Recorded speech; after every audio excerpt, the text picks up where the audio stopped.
আপনারা জানেন 2024 এই রিসেন্ট বামেরা শূন্য গিয়েছে।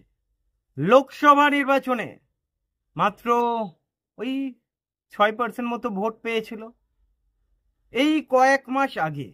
আর সেই বামফ্রন্ট আর এই বামফ্রন্ট আমি কিন্তু অনেকটাই ডিফারেন্স দেখতে পাচ্ছি, আলাদা দেখতে পাচ্ছি। দেখুন, এই মুহূর্তে যদি দেখেন, আমি তো বলবো বামফ্রন্টের একটা বড় জয়। যেভাবে আন্দোলন বামফ্রন্ট করছে, এই আন্দোলনের মধ্যে কিন্তু আমি বড় জয় খুঁজে পাচ্ছি বামফ্রন্টের। যেই বামফ্রন্ট প্রায় বলবো শূন্য করে দিয়েছিল।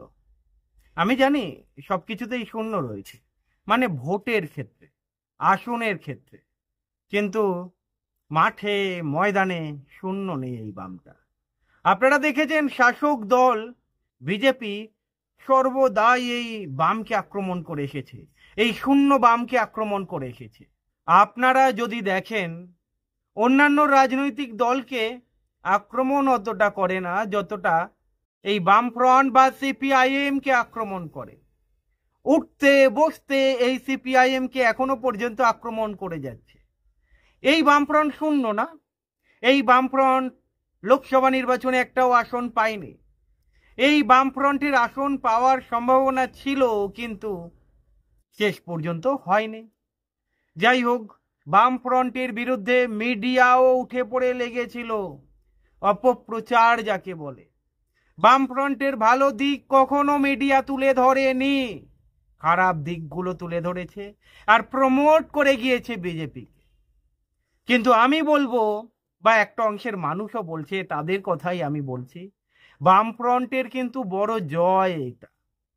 কারণ লোকসভা নির্বাচনের পরে, লোকসভা নির্বাচনের আগেও আপনারা দেখেছিলেন সন্দেশখালির ইস্যু সামনে এনেছিল নিরাপদ সর্দার, তাকে জেল খাটতে হয়েছিল।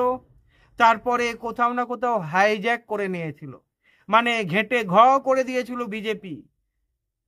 এবারেও কিন্তু এই তিলোত্তমার মৃত্যুর প্রতিবাদে যে আন্দোলন চলছে, এখানেও কিন্তু বিজেপি ঘেঁটে ঘ করে দিতে চাইছিল। ওই নবান্ন ঘেরাও হুট করে বন্ধ রাখা, ভুল ভাল ডিসিশন। আপনারা দেখেছেন জুনিয়র ডাক্তারদের ধর্ণা মঞ্চে বারবার বিজেপির নেতারা গিয়েছে গো ব্যাক স্লোগান। আপনারা দেখেছেন এই যে তিলোত্তমার মৃত্যুকে ঘিরে বিজেপির মিছিলে কোনো বুদ্ধিজীবীকে পা মেলাতে আপনারা দেখেননি। আপনারা যদি দেখেন বামফ্রন্টের মিছিলে, ডিওয়াইএফআই বা সিপিআইএম এর মিছিলে বুদ্ধিজীবীদের ঝাঁক দেখেছেন, এক ঝাঁক বুদ্ধিজীবীকে দেখেছেন। ডিওয়াইএফআই এর ধর্ণা মঞ্চ এখনো চলছে। আপনারা জানেন শ্যামবাজারের মোড়ে আপনারা দেখেছেন এক ঝাঁক বুদ্ধিজীবীরা এসেছিল, তারা ভাষণ দিয়ে গেছে। মীনাক্ষী যদি ওই দিনকে গাড়িটা না ধরতো, সকলেই এক কথা বলছে। এই বুদ্ধিজীবীরা যখন বামেদের মিছিলে পা মেলায়, এইটাকে কি আপনারা জয় বলবেন না? এটাকে কি নৈতিক জয় বলবেন না? অস্বীকার করতে পারবেন?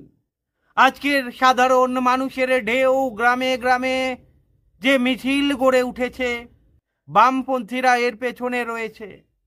এবং বামপন্থীদের কারণে এই তিলোত্তমার মৃত্যুর প্রতিবাদে যে মিছিলের ঢেউ আমরা দেখেছি পশ্চিমবঙ্গের বিভিন্ন দিকে, ভারত ছাড়িয়ে ভারতের বাইরে, এর পেছনে কিন্তু আপনারা অবশ্যই বামফ্রন্টকে দেখবেন। তাই বামফ্রন্টকে এখানে নৈতিক জয় বলাই যেতে পারে, বামফ্রন্টের নৈতিক জয় বলাই যেতে পারে। দেখুন, ঝাঁকে ঝাঁকে মানুষ বামফ্রন্টের মিছিলে আজকেও পা মিলিয়েছে। ক্ষেত মজুরি ইউনিয়নের বামফ্রন্টের তরফ থেকে আপনারা দেখেছেন আজকের মহা মিছিল ছিল, সেখানেও দেখেছেন। 26 তারিখে ডিওয়াইএফআই এর মিছিলে দেখবেন, লম্বা মিছিল দেখবেন, হাজারে হাজারে মানুষ যোগদান দেবে। দেখুন, মুর্শিদাবাদে মীনাক্ষী মুখার্জি গিয়েছে, সাধারণ মানুষের ঢেউ দেখুন। মীনাক্ষী মুখার্জির মুখ থেকে কিছু শোনার জন্যে সাধারণ মানুষ কত দূর দূর থেকে আসছে। এগুলো কি নৈতিক জয় বলবেন না? আজকের বিজেপির মিছিলে কি হয় বন্ধুরা? এই যে তিলোত্তমার মৃত্যুর প্রতিবাদে যে বিজেপি যে আন্দোলন করেছিল, কটা বুদ্ধিজীবীকে আপনারা দেখেছেন? বুদ্ধিজীবীরা ছি ছি করেছে, বুদ্ধিজীবীরা সাপোর্টই করিনি, বিজেপির দিকে পা মারায়নি তারা। তারা ডিওয়াইএফআই মীনাক্ষীর নাম নিয়েছে এবং একসঙ্গে পথে হেঁটেছে, রাস্তায় হেঁটেছে, প্রতিবাদ করেছে, তিলোত্তমার জন্য জাস্টিস চেয়েছে। এটা ডিওয়াইএফআই, মীনাক্ষী মুখার্জি, কলতান দাশগুপ্ত বামেদের নৈতিক জয় বলবেন না? এই যে কলতানের নাম বললাম, কলতানকে যে মিথ্যা মামলায় ফাঁসানো হয়েছে, ভুয়ো ওই অডিও ক্লিপ এনে কলতানের নাম জড়িয়ে জেল খাটালো কয়েকদিন, তারপরে দেখলেন বুক ফুলিয়ে বেরিয়ে এলো। সাধারণ মানুষের সিম্প্যাথি গেইন করেছে এখানে। সাধারণ মানুষ বুঝে গিয়েছে যে কলতানকে ফাঁসানো হয়েছে, সিপিআইএম নেতা কলতানকে ফাঁসানো হয়েছে। এখানেও যদি দেখেন বামফ্রন্টের জয়। তিলোত্তমা এর বিচারে যদি কেউ লড়ে বা লড়াই করে যায়, বামপন্থীরা লড়াই করে যাচ্ছে। আমরা দেখেছি যেখানে সমবায় সমিতি হচ্ছে বামপন্থীরা জয়ী হচ্ছে। তবে হ্যাঁ, এটা দুর্ভাগ্য বলতে পারেন, বড় বড় নির্বাচন সেখানে কিন্তু জয়লাভ করেনি। 2021, 2024 বামেরা শূন্য গিয়েছে। হ্যাট্রিক তকমা দেওয়া হয় এই বামেদের, কারণ লোকসভা বা বিধানসভাতে একটাও আসন পায়নি, শূন্য হয়ে গিয়েছে।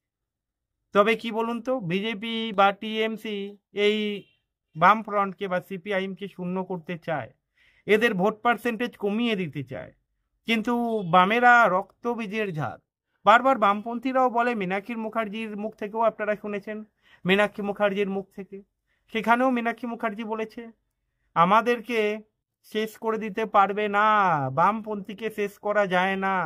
এই বামপন্থীর বীজ যেখানে পড়ে সেখান থেকে এই গাছ বেরিয়ে আসে।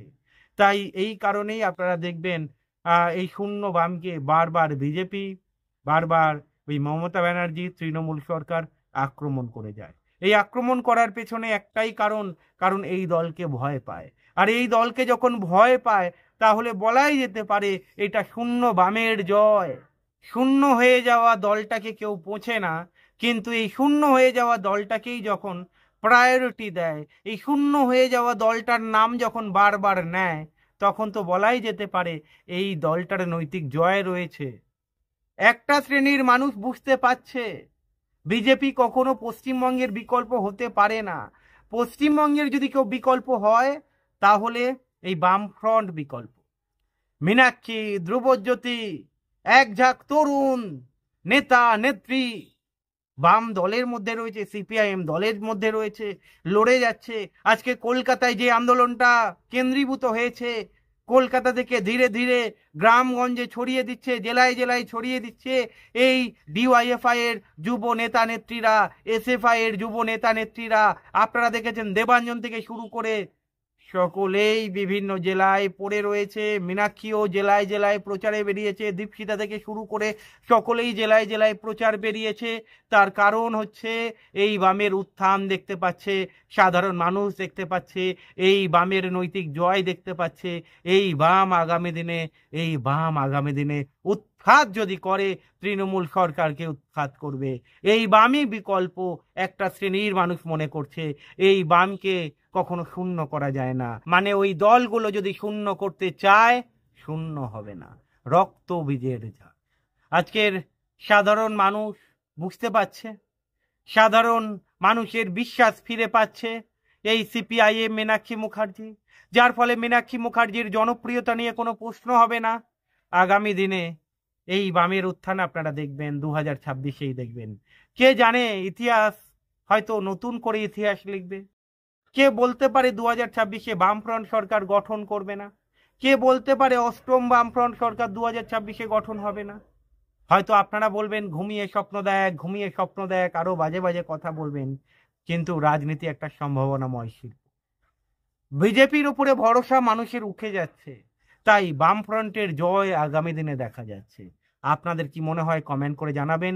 ভালো থাকবেন।